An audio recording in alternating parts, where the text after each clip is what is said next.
Comme la triste fin de la fille de 6 ans d'une institutrice du groupe scolaire Ngatakro, ce sont environ plus de 500 enfants tués par jour pour cause d'accidents dans le monde. En vue de réduire ces accidents de la route devant les établissements de Bouaké, l'Organisation des Jeunes Ivoiriens pour la sécurité routière, OZISER, a offert les trottoirs aménagés, les passagers pour piétons, les ralentisseurs et les panneaux de signalisation au groupe scolaire Koko 1 et 2 le vendredi 22 mars 2024. La remise des infrastructures a eu lieu en présence du 7e adjoint au maire, représentant le ministre Amadou Koné, du secrétaire général du DRENA 2. Pour l'adjoint au maire, cette initiative est salutaire car elle incarne la vision Bouaké nouveau. Félicitons l'implication du maire, la mairie, l'implication des partenaires financiers d'AFD et d'autres pour la réalisation de cette école gigantesque aujourd'hui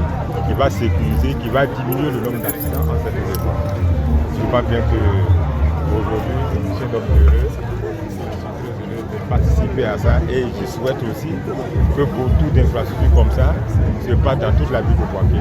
Soutenir par d'autres structures basées dans le domaine telles que l'Agence française de développement AFD, la Fondation FIA et Amend, cette action de l'OZISER s'inscrit dans son processus de renforcement de la sécurité routière autour des établissements primaires de Bouaké, à en croire la présidente Maferima Kounadi Koné. Au niveau de Bouaké, vous avez vu des témoignages des parents d'élèves qui ont perdu les enfants dans les accidents, qui ont été appelés à la maison au travail pour dire que son enfant qui partait à l'école a été accidenté et malheureusement a perdu la vie.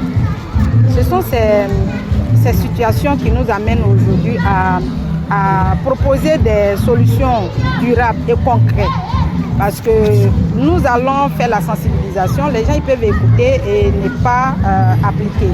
Mais quand nous mettons ces infrastructures en place, avec des dodanes, avec des signalisations, ces mesures-là obligent les automobilistes à ralentir dans ces zones scolaires. Que les bénévoles soient là, oui ou non, ces infrastructures obligent les automobilistes à ralentir à 30 km ou souvent même à moins de 30 km dans les zones scolaires, ce qui est réglementé.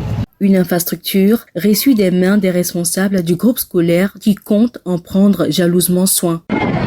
Il ne se passait pas de semaines ou de mois sans que nous enregistrions des accidents au cours desquels nos apprenants étaient parfois victimes. Enfin, à chaque bruit causé par une moto, par un coup de frein brusque d'un véhicule ou d'une moto, nous étions bouleversés. Mais, depuis peu, nos inquiétudes se sont atténuées grâce à tout ce que vous avez réalisé pour la sécurité de nos enfants.